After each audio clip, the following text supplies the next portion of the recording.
सोने की चिड़िया।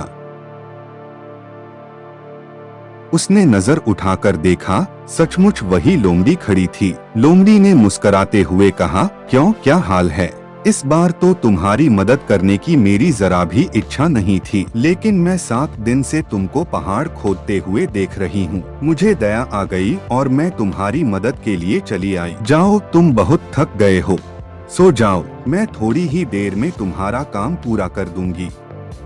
इस बार राजकुमार ने तय कर लिया था कि अब वह लोमड़ी जिस तरह कहेगी वह उसी तरह करेगा। वह चुपचाप उठकर एक तरफ सोने चला गया। थोड़ी ही देर में उसे नींद आ गई। सुबह जब वह सोकर उठा तो उसे अपनी आंखों पर विश्वास नहीं हो रहा था।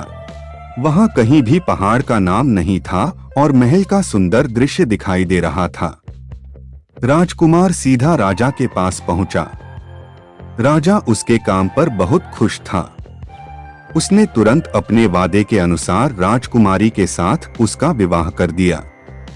जब राजकुमार उस सुंदर राजकुमारी के साथ कुछ दूर चला तो उसे रास्ते में फिर वही लोमड़ी मिली। लोमड़ी बोली, बधाई हो राजकुमार। राजकुमारी के साथ तुम्हें देखकर मुझे बड़ी खुशी हो रही है, लेकिन अब तुम्हें सोने का घोड़ा और सोने की चिड़िया भी प्राप्त करनी चाहिए, क्योंकि वे दोनों चीजें तुम्हारे ही लायक हैं और तुम उन्हें आसानी से प्राप्त कर सकते हो। राजकुमार बोला, लेकिन भला मुझे सोने का घोड़ा और सोने की चिड़िया कैसे मिल सकती है? मैं तो इस राजकुमारी को भी उस राजा के लिए ले जा रहा हूँ। लोमड़ी ने कहा, नहीं, तुम ऐसा काम कभी मत करना। इस राजकुमारी के साथ तुम्हारा विवाह हुआ है और यह अब तुम्हारी ही है। अगर तुम मेरे कहने के अनुसार काम करो तो तुम्हें सोने का घोड़ा और सोने की चिड़िया भी मिल सकती है। तुम पहले इस राजकुमारी को लेकर सोने के घोड़े वाले राजा के पास जाओ। राजा खुश होकर तुमको सोने का घोड़ा दे देगा। तुम घोड़े पर सवार हो जाना और सवार होकर सबसे विदा लेना। राजकुमारी से तुम सबसे बाद में विदा लेना। जैसे ही तुम राजकुमारी के पास पहुंचो, तुम उसे हाथ से पकड़कर घोड़े के ऊपर खींच लेना और घोड़े को दौड़ा देना। सोने का घोड़ा इतना तेज दौड़ता है कि दुनिया का तेज से तेज घोड़ा भी उसकी बराबरी नहीं कर सकता। जाओ, तुम पहले इतना काम पूरा करो, इसके बाद आगे का काम मैं तुम्हें बाद में बताऊंगी। मैं तुम्हें वहाँ रास्ते में मिलूंगी। राजकुमार ने ठीक वैसा ही किया जैसा लोमड़ी ने उससे कहा था। जब सोने के घोड़े वाले राजा ने खुश होकर उसे इनाम में सोने का घोड़ा दिया तो राजकुमार उस पर सवार हो गया और उससे विदा लेने लगा। अंत में वह राजकुमारी को उठाकर घोड़े को तेजी से दौड़ाता हुआ किले से बहुत दूर निकल आया। रास्ते में एक पेड़ के नीचे लोमड़ी उसका इंतजार कर रही थी। उसे देखकर लोमड़ी बोली, शाबाश, अब तुम सोने की चिड़िया भी प्राप्त कर लो।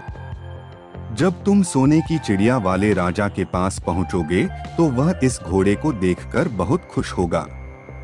तुम उससे कहना कि पहले सोने की चिड़िया का पिंजरा मेरे हाथ में दे दो, तब मैं यह घोड़ा तुमको दूंगा। जब वह पिंजरा तुम्हारे पास लाए तो तुम पिंजरा उसके हाथ से छीन लेना और घोड़े को दौड़ा देना। बस ऐसे चिड़िया तुमको मिल जाएगी और कोई तुम्हें पकड़ भी नहीं सकेगा। इस बार भी राजकुमार ने ठीक वैसा ही किया।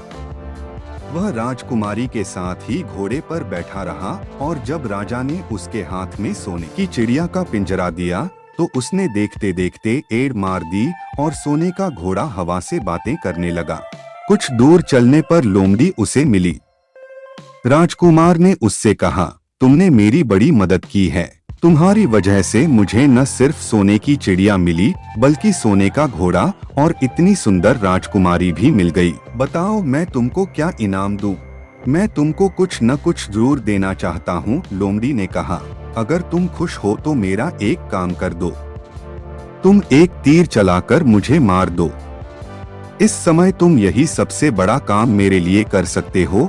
राजकुमार ने कहा, भला यह कैसे हो सकता है? तुमने मेरी इतनी मदद की और मैं बदले में तुम्हें मार दूं? मुझसे यह नहीं होगा। यह सुनकर लोमड़ी बड़ी दुखी हुई और बोली, अगर तुम मेरा यह काम नहीं कर सकते तो फिर ठीक है, जाओ। लेकिन मैं तुम्हारी भलाई के लिए ही कह रही हूँ कि तुम दो बातें जरूर याद रखना।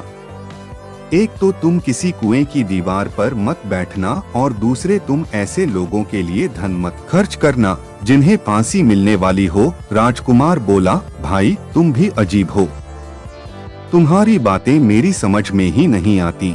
भला मैं कभी कुएं की दीवार पर क्यों बैठूंगा और ऐसे आदमियों पर धन क्यों खर्च करूंगा जिनको फांसी दी जाने वाली हो। लेकिन लोमड़ी ने उसकी बात का कोई जवाब नहीं दिया और अलविदा कहकर वहां से चली गई। राजकुमार सोने का घोड़ा दौड़ाता हुआ आगे बढ़ा। राजकुमारी उसके साथ ही बैठी हुई थी और सोने की चिड़िया का पिंजरा उसके हाथ में था। कुछ ही देर में राजकुमार उस छोटे गांव में जा पहुंचा जिसमें वो दोनों सराएं थीं। गांव के लोग और खास तौर से बच्चे उसको देखने के लिए बाहर निकल आए। सोने के घोड़े पर इतने सुंदर राजकुमार के साथ बैठी एक राजकुमारी को देखकर सभी लोग चकित थे। इतने में राजकुमार ने देखा कि गांव के बगीचे में एक जगह बहुत से लोग जमा हैं और कुछ शोर हो रहा है। राजकुमार के पूछने पर लोगों ने बताया कि वहां दो आदमियों को फांसी देने की तैयारी हो रही है। राजकुमार उधर ही चल पड़ा। वहां पहुंचने पर उसने पहचान लिया कि जिन आदमियों को फांसी दी जाने वाली थी वो और कोई नहीं बल्कि उसके ही भाई थे। वो लोग तब से उसी सजी सजाई सराय में रह रहे थे और तरह तरह के बुरे काम करते थे। वो जुआ भी खेलते थे और जुए में बहुत सा धन हार चुके थे। उन्होंने लोगों से बहुत सा रुपया भी उधार लिया था। इन्हीं सब बातों से चिढ़कर अब गांव वाले उन्हें फांसी पर चढ़ाने जा रहे थे। राजकुमार भला यह कैसे होने देता। उसने लोगों से कहा कि मुझसे रुपया ले लो और इन लोगों को छोड़ दो। उसके बहुत कहने सुनने पर लोग राजी हो गए और उन्होंने उन दोनों आदमियों को रिहा कर दिया। राजकुमार अपने भाइयों को छुड़ाकर आगे चला। कुछ दूर चलने पर जंगल में उन्हें एक कुआं दिखाई दिया। इस पर राजकुमार के कुछ देर कुएं के पास आराम करते हैं। वहां ठंडा पानी पीने के बाद हम लोग आगे चलेंगे। राजकुमार राजी हो गया। अब तक वह यह भी भूल चुका था कि लोमड़ी ने विदा होते समय उससे क्या कहा था। वह घोड़े से उतरकर कुएं की दीवार पर बैठ गया और आराम करने लगा। उसके दोनों भाइयों ने मौका देखकर उसे कुएं में धकेल दिया। इसके बाद उन्होंने घोड़े पर राजकुमारी को डाला और सोने की चिड़िया का पिंजरा उठाया और वहां से चलते बने। कुछ ही देर में वो लोग अपने राज्य में लौट आए। घर लौटकर उन्होंने राजा से कहा, हम लोग सोने की चिड़िया को पकड़ लाए हैं। इसी चिड़िया ने हमारे बाग में से सोने के सेब चुराए थे। इसके साथ ही हम यह सोने का घोड़ा और राजकुमारी भी लाए हैं। राजा बहुत खुश हुआ। सारे राज्य के लोग खुशियां मनाने लगे। लेकिन राजकुमारी खुश नहीं थी। वह बराबर रोती रहती थी। उसने खाना पीना छोड़ दिया। यही नहीं, घोड़े ने भी दाना पानी बंद कर दिया और सोने की चिड़िया भी उदास रहने लगी। राजा ने बहुत कोशिश की लेकिन न तो वह राजकुमारी खुश हुई और न सोने के घोड़े और सोने की चिड़िया ने दाना खाना शुरू किया। उधर छोटा राजकुमार कुएं में गिर गया था लेकिन वह मरा नहीं। कुआं बहुत गहरा था लेकिन उसमें पानी बहुत थोड़ा था। वह कुएं में बैठा बैठा अपने भाग्य को कोसता रहा। अब उसे फिर उसी लोमड़ी की याद आई और वह पछताने लगा कि अगर मैंने उसका कहना मान लिया होता तो मैं मुसीबत में न फंसता। राजकुमार ने जैसे ही लोमड़ी को याद किया, लोमड़ी ना मालूम कैसे कुएं के मुंह पर आ पहुंची और बोली, देखो राजकुमार, मैंने पहले ही तुम्हें समझाया था कि किसी कुएं की दीवार पर मत बैठना और ऐसे आदमियों की मदद मत करना जिन्हें फांसी दी जाने वाली हो, लेकिन तुम नहीं माने। खैर चलो, अब आखिरी बार मैं फिर तुम्हारी मदद किए देती हूँ। लो मेरी पूंछ पकड़कर कुएं से बाहर निकल जाओ। यह कहकर लोमड़ी ने अपनी पूंछ कुएं में लटका दी। देखते देखते पूंछ इतनी लंबी हो गई कि कुएं के पेंदे में पड़े राजकुमार के पास तक जा पहुंची। राजकुमार उसे पकड़कर कुएं से बाहर निकल आया। लोमड़ी ने उससे कहा, जाओ अब तुम अपने घर जाओ, लेकिन जरा होशियार रहना, तुम्हारे भाई तुम्हारी जान के दुश्मन हैं। वे लोग जरूर तुमको ढूंढ रहे होंगे। राजकुमार घर की ओर चल पड़ा। अपने राज में पहुंचने पर उसे एक भिखारी मिला। भिखारी को उसने अपने सुंदर कपड़े दान में दे दिए और उनके भद्दे पुराने कपड़े पहन लिए। इस तरह भेष बदलकर वह अपने किले में पहुंचा। वहां उसके पहुंचने पर एक बड़ी आश्चर्यजनक बात हुई। सोने का घोड़ा खुशी से हिनहिनाने लगा और दाना खाने लगा। सोने की चिड़िया भी अपने पिंजरे में खुशी से फुदकने लगी और गाना गाने लगी। राजकुमारी ने अपने आंसू पोंछ डाले और वह भी खुश दिखाई देने लगी। लेकिन राजा की समझ में कुछ नहीं आया। उसने राजकुमारी से इसका कारण पूछा तो वह बोली, मैंने तो पहले ही आपको सारी कहानी बता दी थी। आपके बड़े और मंझले राजकुमार ने छोटे राजकुमार के साथ धोखा किया है। इन्होंने आपको भी धोखा दिया है, लेकिन अब आपका छोटा राजकुमार यहाँ पर आ पहुँचा है, इसीलिए मुझे बेहद खुशी हो रही है।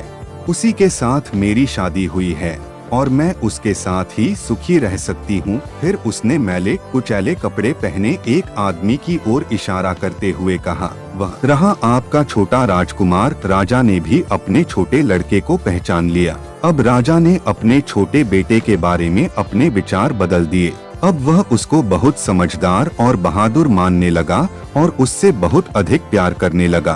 उसने उसको राजगद्दी पर बिठाने का निश्चय किया। बड़े और मंझले राजकुमार ने अपने छोटे भाई को ही धोखा नहीं दिया था, बल्कि राजा को भी धोखा दिया था। इससे राजा उनसे बहुत नाराज था। उसने उन दोनों को अपने राज्य से निकलवा दिया। इसके बाद बड़ी धूमधाम के साथ राजकुमारी के साथ राजकुमार का विवाह हुआ और दोनों सुख से रहने लगे। लेकिन राजकुमार उस लोमड़ी को नहीं भूला था जिसने उसकी सहायता की थी। एक दिन समय निकालकर वह जंगल में उस लोमड़ी की खोज में निकला। बहुत ढूंढने के बाद एक पेड़ के खोखले भाग में उसने उस लोमड़ी को चुपचाप बैठे हुए देखा। लोमड़ी बहुत उदास थी और पहले से बहुत ज्यादा दुबली भी हो गई थी। राजकुमार को देखते ही लोमड़ी ने उसे पहचान लिया और कहा, आह कहो राजकुमार, आज इधर कैसे भूल पड़े। राजकुमार ने कहा, मैं आज तुम्हें ही ढूंढने के लिए आया हूँ। चलो मेरे बाग में आराम से रहना, वहाँ तुम्हें किसी तरह की तकलीफ नहीं होगी। यहाँ तो जंगल में तुम्हें खाने पीने की तकलीफ होती होगी और जंगली जानवरों और शिकारियों का डर बना रहता होगा। लोमड़ी ने कहा, नहीं राजकुमार, मैं यहाँ ठीक हूँ और भला अब तुम्हें मेरे दुख से क्या लेना देना। तुम्हारा काम निकल गया, अब तुम सुख से अपने राज में रहो। राजकुमार बोला, नहीं, तुमने मेरा बड़ा उपकार किया है। मैं तुम्हें इनाम देना चाहता हूँ और अपने साथ ही रखना चाहता हूँ। राजकुमारी भी बहुत खुश होगी, वह भी तुमसे मिलना चाहती है। लोमड़ी बोली, अगर तुम सचमुच मुझे इनाम देना चाहते हो तो मेरा एक काम कर दो। मैंने तुमसे पहले भी कहा था कि तुम तीर चलाकर मुझे मार, इसी से मेरा लाभ होगा। असल में एक जादूगर ने मुझ पर जादू कर रखा है। मैं लोमड़ी नहीं हूँ, मुझे उसके जादू के प्रभाव से लोमड़ी के रूप में रहना पड़ रहा है। मैं तो उसी देश का राजकुमार हूँ जहाँ की राजकुमारी से तुम्हारा विवाह हुआ है। असल में वह राजकुमारी मेरी छोटी बहन है।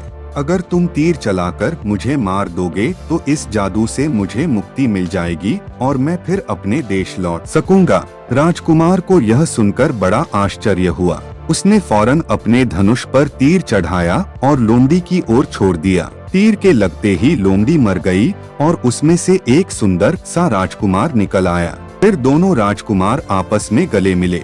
इसके बाद दोनों राजकुमार वापस महल में लौट आए। वहाँ राजकुमारी अपने भाई से मिलकर बहुत खुश हुई। तो दोस्तों, कैसी लगी कहानी?